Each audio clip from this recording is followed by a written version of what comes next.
Got London Irish this weekend. What are you expecting from them?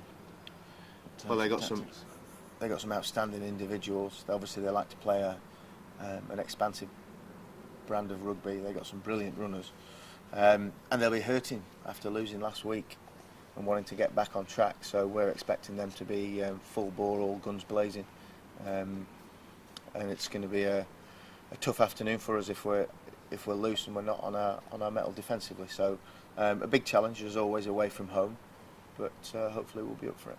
What do you make of Dan Bowden at fly? What do you make of him?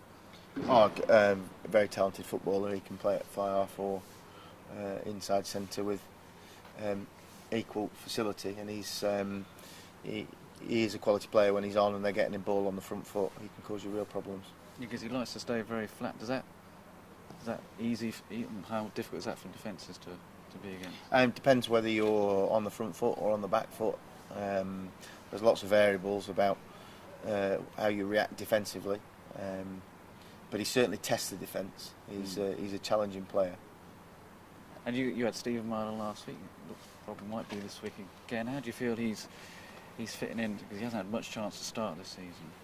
No, it's been good for us having Ryan come in. Tough for Stephen at times because Ryan's has played well, and Stephen fought his way to the number one spot last season and all the way through to a Heineken Cup final and played very well in that. So it's been frustrating for him at times.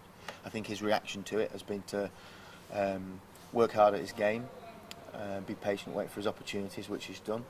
And in an awkward game last week, kicking 7 out of 8 certainly helps the team. Yeah, I mean, his kicking this season has been fantastic. What's he done to it this season that's made it so good? He's worked extremely hard the last 4.5 years, and it's starting to pay off. Jim announced that he wasn't going to go for the England job, so he'll be staying here. How good news is that for everyone at the club? He'll be staying here, well, not going for the England job. Yeah, fantastic. There was a lot of speculation earlier in the season, and no matter how much you ignore it, it sometimes does have an effect. But Jim's absolutely committed to the club. He's doing a great job. We're a happy squad and a happy team around him, so brilliant news. Yeah, and it's you still being here and Dorian being here, the stability here must be good for the development of all the players and the club. Yeah, you have to look at football really to see that the Manchester United model, having a manager of Ferguson's quality at the club for so long, it wasn't plain sailing for him in the beginning, but he's had time to build something which has got real longevity, and that's something we want to do here.